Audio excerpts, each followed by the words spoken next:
이웃을 내 자신과 같이, 혹시 뒷부분이 생략되어 있는데 혹시 그 뒷부분을 채우실 수 있으실까요?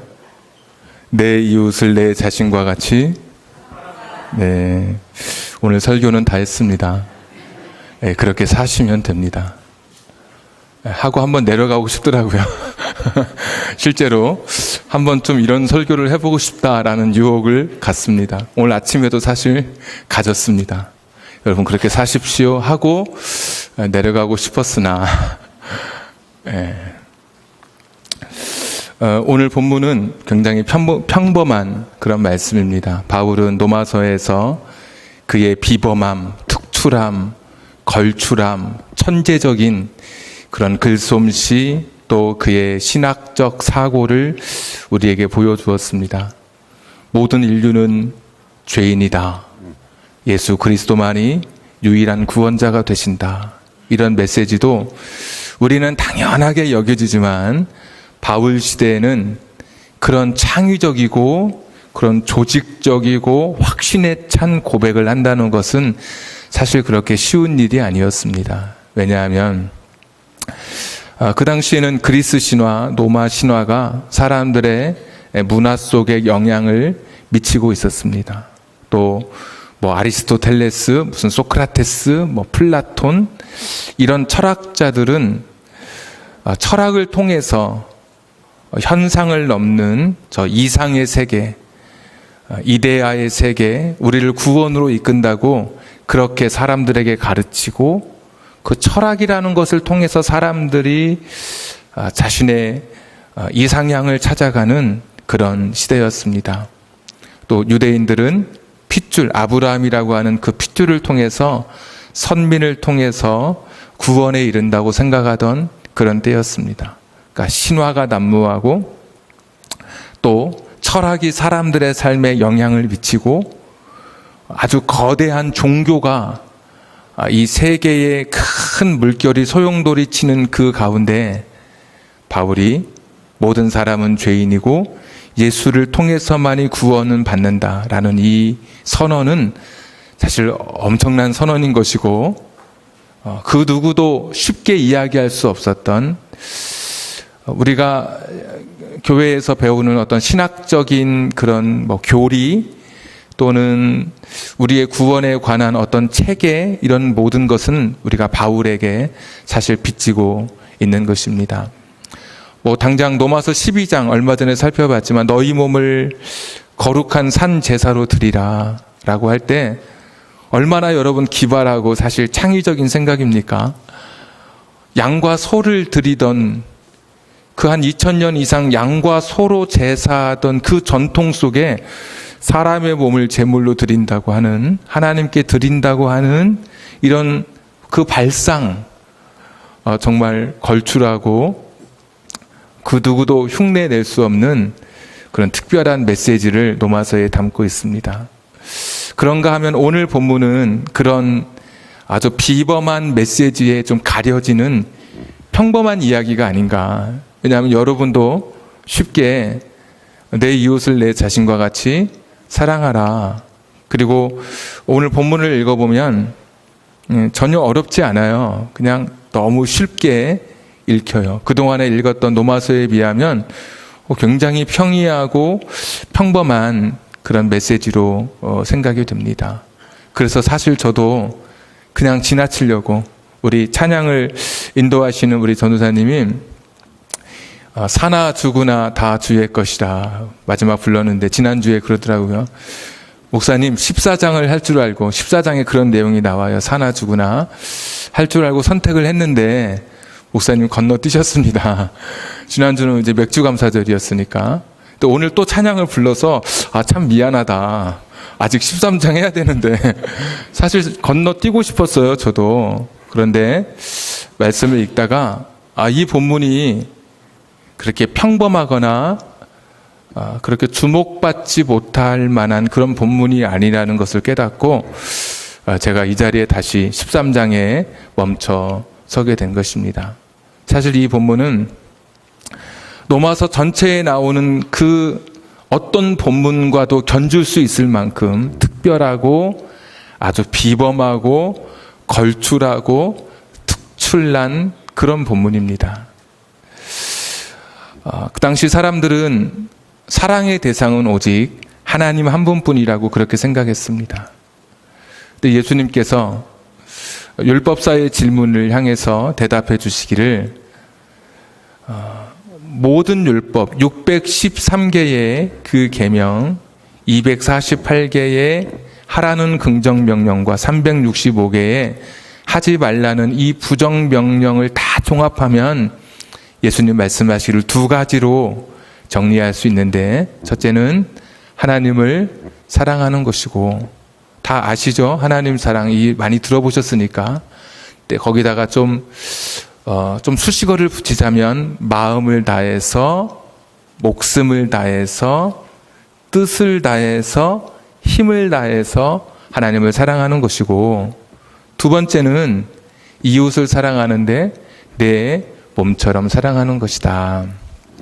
근데 그때 마태복음 22장 19절에 보시면 둘째는 이렇게 표현되지 않고 둘째도 그와 같으니, 이와 같으니 이렇게 되어 있어요.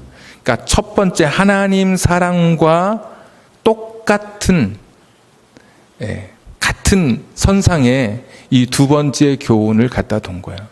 그러니까 하나님 사랑하는 것과 이웃 사랑을 등가로 같은 가치로 예수님이 말씀을 해주셨어요. 그러니까 유대인들은 엄청 충격이죠.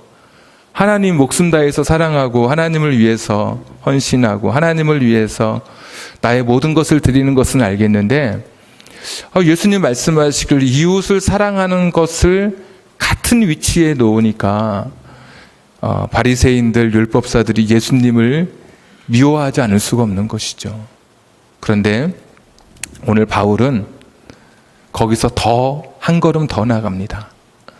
다시 8절부터 10절을 머릿속에 떠올리시면 하나님 사랑을 생략했어요. 이웃 사랑만 이야기가 나와요. 이웃을 사랑하는 것, 그러니까 내 이웃을 내 자신과 같이 사랑하는 것이 613개의 율법을 다 이루는 것이다. 사람들이 율법을 완성하기 어렵다고 하는데 이웃을 사랑하는 그것으로 율법을 완성할 수 있다라고 이야기하는 거예요. 엄청난 충격인 거죠, 이걸 들을 때. 즉 우리는 너무 평범하게 그냥 저도 내려가려고 했지만 사실 그 당시에 듣는 독자나 읽는 사람들에게는 이게 엄청난 메시지인 거죠. 하나님 사랑도 떼어놓고 사람을 사랑하는 그것만으로, 이웃을 사랑하는 것만으로도 율법이 완성된다고 이야기했으니까. 그래서 갈라디아서 5장 14절에 보면 이렇게까지 바울은 표현해요. 모든 율법은 내 이웃 사랑하기를 내 자신같이 하라 하신 말씀에서 이루어졌나니, 이렇게 이야기해요. 그러니까 모든 율법이 이웃을 사랑하기를 자신같이, 너의 몸을 사랑하는 것 같이 하라 하신 말씀에서 이루어진 것이다. 그러니까 얼마나 큰 파격적이고 오늘 아주 특별한 오늘 말씀입니까? 유대인은 하나님을 사랑하는 것에서, 기독교인 예수님을 따르는 사람은 하나님과 사람을 사랑하는 것까지, 여기에서 이 유대교와 기독교가 갈려지게 되는 것입니다. 그래서 오늘 본문은 사실 그 어떤 본문보다도 특별하고 아주 위대한 본문으로 파격적이고 우리가 지금 생각하는 것보다 훨씬 더 충격적으로 들려왔던 그런 메시지인 것입니다. 그리고 심지어 이 세 절의 말씀에 한 번쯤 교회 다녀보셨으니까 사랑이라고 하는 단어에는 헬라어에서는 몇 가지 단어가 있다는 것을 들어보셨을 거예요. 아가페라고 하는 단어는 신적인 단어죠. 무조건적 사랑, 때로는 부모의 사랑, 부모가 자식에게 무조건적으로 하는 그런 사랑, 그리고 친구의 사랑, 또는 에로스처럼 육체적 사랑, 이런 사랑의 구분을 하죠. 근데 오늘 8절부터 10절에는 사랑이라고 하는 단어가 5번 등장을 해요. 안 세워보셔도 제가 다 세워봐서 봤기 때문에. 그런데 그 사랑이라는 단어가 모두 다 아가페로 쓰여지고 있어요. 그러니까 무조건적 사랑, 그 사랑이 모든 율법을 완성시킬 수 있는 것이라고 바울은 그렇게 이야기하는 거예요. 아니, 율법을 지켜야 되는 그런 유대인들, 또 율법 그것이 최고의 자신의 선이라고 생각했던 그들에게 충격적으로 율법은 나의 노력이나 나의 힘으로 되는 것이 아니라 사랑을 통해서, 율법이 문자가 아니라 사랑을 통해서 율법을 완성할 수 있다라고 이야기하고 있는 것입니다. 여기 바울에게 있어서 이 사랑, 이 아가파의 사랑은 지금 조금 전에 우리가 나누었을 때처럼 추상적이지 않았습니다. 왜냐하면 바울에게는 엄청난 큰 충격을 받았던 한 사건이 있었습니다. 그가 예수님 믿는 사람을 박해할 때, 아직 예수님을 만나지 못하고 바리새파의 헛된 열심에 빠져서 예수 믿는 사람을, 그들을 핍박하러 사람들에게 복음을 전하는 것을 금지하고 그들을 죽이는 것에 대해서 살기등등하여 다닐 때 어떤 한 청년이 예수의 복음을 전하다가 죽게 됩니다. 근데 하필이면 자기 발 앞에 그 죽은 청년의 옷을 놓아뒀어요. 그것이 의미하는 바는 그 청년이 투석형, 돌에 맞아 죽을 때, 예수의 복음, 하나님의 말씀을 전하다가 돌에 맞아 죽을 때 그 첫 줄에 있었다는 것을 의미합니다. 그 청년은 우리가 아는 대로 스데반이었습니다. 첫 번째 순교자였던 스데반이 세상을 떠날 때 바울이, 그러니까 이름 바뀌기 전에는 사울이었던 그 바울이 가장 앞자리에서 그 죽음을 지켜보았습니다. 사람이 돌에 맞아서 죽는다는 것이 여러분 그 보셨는지 모르겠습니다. 저는 어떻게 하다가 그 빨간 걸로 19세 이상만 보십시오 라고 하는 그런 유튜브 한번 경고방송이 나가고 아프리카에서 돌에 맞아서 사람이 죽어가는 그런 장면을 본 적이 있습니다. 굉장합니다, 여러분. 정말 이거는 표현하기가 어려울 정도로 강단해서. 근데 더 충격적인 것은 죽어가던 그 스데반이 두 마디 말을 남깁니다. 첫 번째는 하나님, 내 영혼을 하나님 손에 맡겨드립니다. 제 영혼을 받아주십시오.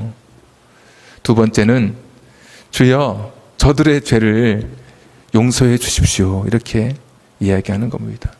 그러니까 예수님이 십자가상에서 하셨던 것을 예수의 심장을 가졌던 스데반이 그대로 카피해서 내 영혼을 부탁하고 여기 있는 사람들을 용서해 달라고 기도하며 세상을 떠나는 것이죠.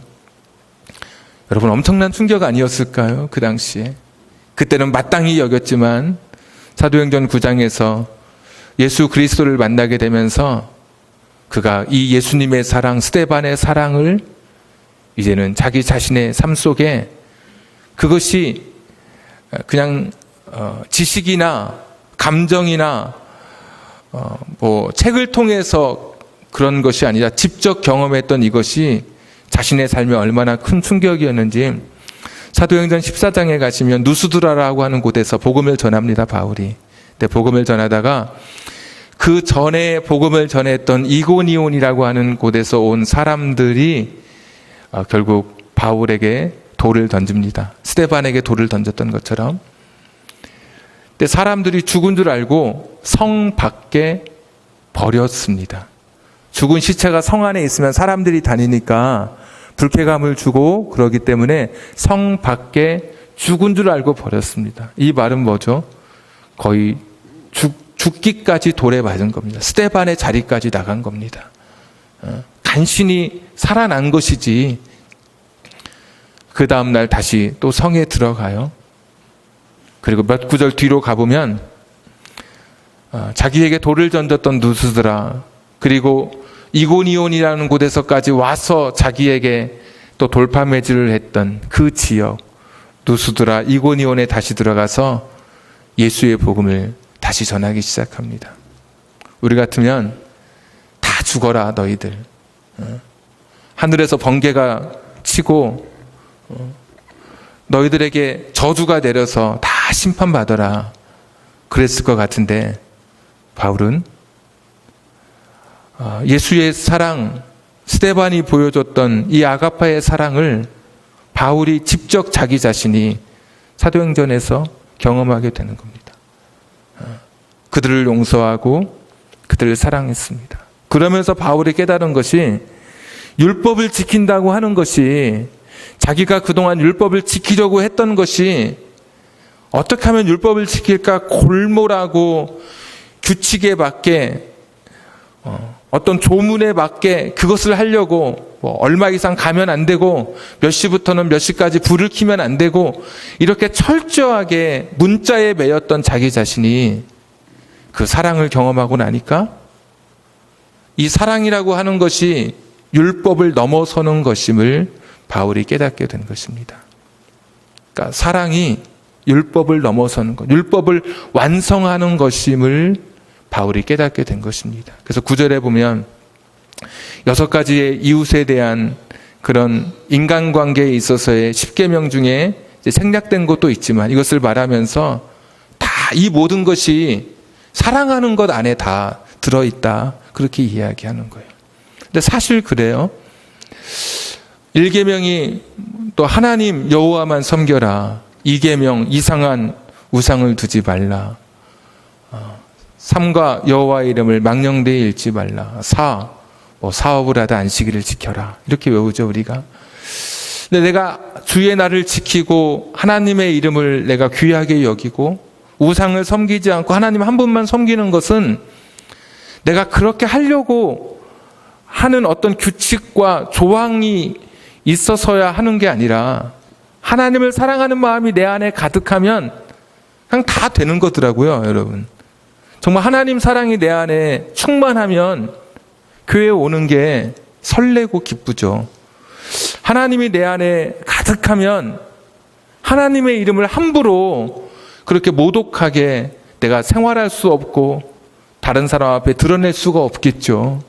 하나님 사랑하면 하나님처럼 보이는 우상을 철저하게 내 삶에서 내가 내려놓겠죠.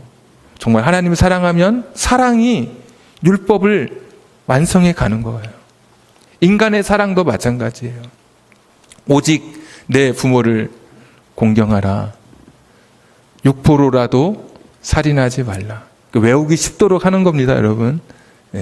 칠로 단장한 여인을 간음하지 말라. 팔로 도둑질하지 말라. 구차하게 거짓말하지 마. 10원이라도 남의 것 탐내지 마. 이제 이렇게 외우면 10계명을 외우기가 쉬워요. 자, 그런 모든 것도 하나님께서 얼마나 우리가 부모를 사랑하지 않으면 부모를 사랑하라고, 부모를 공경하라고 그렇게 계명으로 주었겠습니까? 얼마나 인간의 욕심이 누군가를 것을 죽여서라도 빼앗기 위해 이런 본성을 가지고 있기 때문에 그 사람을 사랑하면 우리가 그 사람을 죽일 수 있겠습니까? 못 죽이죠. 부모를 사랑하면 공경하지 말라고 해도 공경하죠. 근데 사랑하지 않기 때문에, 우리가 사람을 향한 사랑이 없기 때문에 하나님이 10계명의 명령을 준 것이죠. 저 사람의 가정을 내가 사랑하고 존중한다면 내가 간음하지 않겠죠. 근데 사랑하지 않으니까 내가 내 육체를 사용하고 내가 저 사람의 명성을 내가 사랑하고 존귀히 여기고 존중한다면 거짓말을 통해서 그 사람의 명예를, 위신을 떨구는 일을 하지 않겠죠. 그러니까 사랑하지 않으니까, 내가 정말 저 사람 사랑하면 저 사람이 물건을 잃었을 때 얼마나 속상할까, 저 사람이 저거 잃어버렸을 때 얼마나 마음 아플까, 그러면 도둑질하지 못하죠. 근데 정말 사랑하면 다 되는 거예요, 사랑하면. 그러니까 바울이 생각해 본 거예요. 야, 사랑이라고 하는 것이, 아가파의 사랑이, 무조건적인 이 사랑이 성경에 남아있는 그 율법, 정말 지키기 힘들었고 조문이었고 규칙이었고 어떤 멍해처럼 여겨졌던 이 율법을 넘어서는 것이구나. 사랑이 없는 율법은 사람을 정죄할 뿐이지만 사랑이 있다면 그것이 율법을 벗어나는 것이라도 바울의 말대로라면 율법을 완성하는 것이에요. 가령 친한 친구가 3명이 있어요. 근데 한 명이 내게 와서 다른 친구를 흉을 봤어요. 근데 또 다른 친구가 소위 촉이 있어가지고 제가 혹시 내 흉 안 봤어? 라고 했을 때 우리는 그때 서게 되겠죠. 거짓말하지 마라. 이런 10계명의 계명 앞에 서게 되죠. 그러나 순간적으로 이 친구가 자기도 모르게 다른 친구의 허물을 들춰낸 것을 내가 알고 내가 이 말을 했을 때 이것이 그 친구 간의 우정이 깨어지고 서로가 서로를 미워하게 될 것이라면 아니, 안 했어. 이것이 사랑인 거예요. 율법을 완성하는 거예요, 오히려.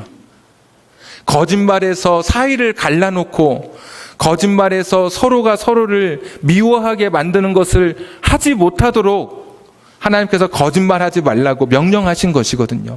그러니까 문자를 넘어서는 그 행간, 사랑의 정신, 그 사랑이 동기가 되면 아니야, 그 친구가 너한테 그런 말 한 적 없어 라고 말하는 것이 이것이 율법을 넘어서는 사랑인 거예요. 가령 이제 아내가 남편한테 물어요. 화장도 잘 안 된 날, 나 이뻐? 그러면 여러분 어떻게 말해야 됩니까? 율법으로 말해야 됩니까? 사랑으로 말해야 됩니까? 네, 사랑으로 말하는 거예요. 율법은 뭐예요? 안 이뻐. 오늘 화장이 떴어. 뭐 이럴 수도 있고, 야, 어제 드라마 나오는 그 너무 비교된다. 이럴 수도 있겠죠. 율법을 넘어서는 사랑이 있는 거예요. 아, 참 이뻐. 정말 이뻐. 그러면 하나님께서 콩깍지를 끼워주셔요. 진짜 제일 이쁘게 보이게 하실 거예요. 이게 사랑인 것이죠. 율법을 넘어서는 사랑인 것이죠. 예수님이 안식일에 바리새인으로부터 공격받았어요. 오른손 마른 사람을 고치신 치료행위 때문에, 그리고 제자들이 밀 이삭을 손으로 비벼서 먹은 추수행위 때문에 예수님께서 노동을 했다고 그렇게 예수님께 사람들이 비난했어요. 예수님은 안식일의 그 규정이, 안식일의 율법이 잘못됐다고 말씀하신 것이 아니라 긍휼을 말씀하시며 사랑을 말씀하시며 안식일의 정신, 율법의 정신은 사람을 긍휼히 여기고 불쌍히 여기는 것에 있는 것이라고 그렇게 사람들의 마음을 교정해 주셨죠. 그러니까 오늘 우리가 이 시대를 살아가면서 내가 어떻게 사람을 사랑하고 어떻게 하나님을 사랑하고 내가 어떻게 신앙생활하고 사회에서는 어떻게 생활하고 이런 규칙이나 이런 것에 대해서 많이 이렇게 고민하고 있지만 오늘 말씀대로라면 정말 내 안에 아가페의 사랑으로 내가 내 삶 속에서 그 사랑을 실천하면 내가 하나님 말씀대로 내가 사는 사람인 거예요. 내가 하나님을 향해서도 순수한 사랑으로 다가서면 기도하다가 틀릴 수도 있고 뭐 심지어 11조를 한 달 빼먹을 수도 있고 그래도 하나님은 그 마음에 동기를 보시는 그런 분이시죠. 율법을 넘어서는 그런 사랑을 보시는 하나님이신 거예요. 오늘 바울은 이 크고 큰 이 메시지, 당시에 그 누구도 상상할 수 없었던 이 파격적인 메시지를 사람들에게 화두로 던져 놓고 있어요. 로마는 힘으로 사는 시대였잖아요. 아우구스투스의 복음으로 살던 시대였어요. 어깨를 부딪히면 물러서지 않고 칼을 겨누어야 되는 그런 시대였어요. 누군가를 용서하고 누군가를 내가 보복하지 않고 참는 것은 힘없는 사람들이 하는 일이라고, 그것이 미덕으로 여겨지던 그런 시대였어요. 근데 바울은 그때 오늘 예수의 복음을 사람들에게 이야기합니다. 네가 구원받은 사람이라면, 그리스도의 사람이라면, 크리스찬이라면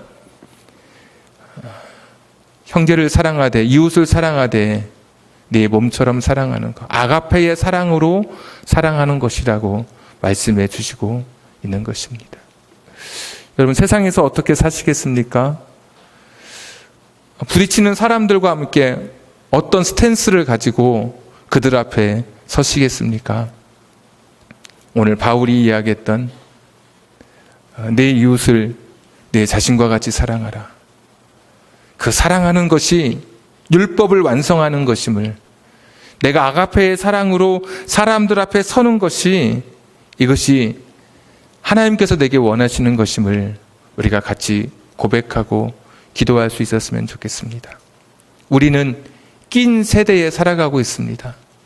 완성된 천국을 향해 지금 나아가는 불완전한 이 세상 속에 살아가고 있습니다.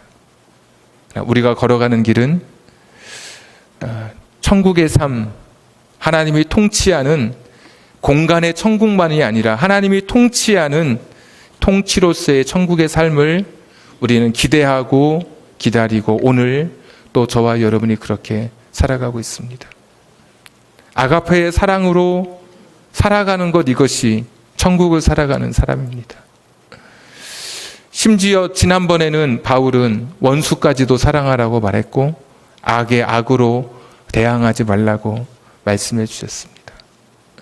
지금 여러분은 당장 오늘 이 문을 열고 나가면 아가페의 사랑으로 여러분의 이웃 앞에 서게 되십니까? 오늘 이 질문을 하시고 오늘 이 전을 떠나가셔야 되겠습니다. 지금 여러분이 오늘 예배를 마치고 나가면 내가 만나는 남편, 부모, 자식 또는 형제, 정말 오늘 단어 그대로 이웃, 심지어 이웃에는 원수, 악한 사람까지도 포함되겠죠. 그들에게 아가페의 사랑으로 나갈 자신이 있으십니까? 하나님의 말씀은 내가 들을 수 있는 것만 취사 선택해서 듣고 어떤 말씀은 내가 거부하는 것, 이것은 말씀을 받아들이는 사람의 바른 자세가 아니죠.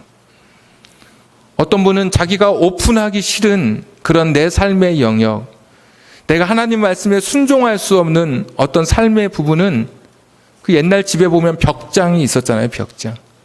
그 벽장을 열면 그 벽장 고유의 냄새가 있어요. 그 눅눅하고 약간 습하기도 하고 곰팡이 있는 그런 벽장. 문을 열지 않아서, 햇볕이 들지 않아서 그곳에 그런 눅눅함이 있는 것처럼 어떤 분은 자신의 인생에, 자신의 가슴 속에, 마음 속에 벽장이 있어요. 벽장 안에 절대로 문을 열지 않는 그 어떤 것이 있어요. 저 사람이 내게 어떻게 대했는데, 내가 저 사람에게 당한 것이 얼마인데, 억울하죠. 내가 용서하다니.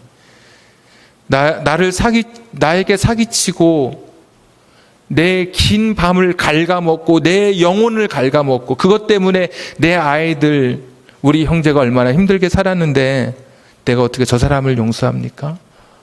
벽장 안에 가두어 놓습니다. 어떤 사람은 남편을 원망합니다. 어떻게 내가 내 남편을 용서할 수 있어? 정말 남의 사람인 거죠. 용서할 수 없어. 벽장 안에 가두어 놓습니다. 이웃을 사랑하라고 하는 오늘 이 하나님의 말씀 속에서도 벽장의 문고리를 잡은 채 열지 못하고 오늘 이 전을 그냥 떠나가는 분이 계실 수 있을 것입니다. 여러분, 문을 여셔야 합니다. 하나님 말씀 앞에 여러분의 골문 상처, 눅눅한 곰팡이 나고 습기 있는 그 여러분의 그 벽장 속에 있는 것들에 신선한 공기와 또 바람을 불어 넣으셔야 됩니다. 그리고 그것을 꺼내서 정말 뜨거운 태양볕에 그것을 꺼내 말리는 작업이 필요합니다. 이 작업이 신앙입니다. 그냥 말씀 처음에 시작할 때 뒷부분을 내가 채울 수 있는 지식과 이성과 교회의 경험과 말씀을 들었던 축적되어 있는 것이 있었다 할지라도 벽장문을 여는 것과는 별개의 사건입니다. 오늘 열으셔야 됩니다. 그 안에 감추어진 나, 숨죽이고 있는 나, 상처받고 있는 나를 거기서 꺼내야 됩니다. 그리고 하나님 말씀이기 때문에 제가 순종하겠습니다. 억울하지만 눈물 나지만 내가 하나님 말씀이니까 제가 따르겠습니다. 그래도 억울합니다, 하나님. 그렇지만 하나님 말씀이니까 제가 아가페의 사랑으로 사랑하겠습니다. 율법이어서가 아니라 율법을 뛰어넘는 이 아가페의 사랑으로 내가 사람들 앞에 서겠습니다. 오늘 이 고백이 저와 여러분의 고백이 되었으면 좋겠습니다.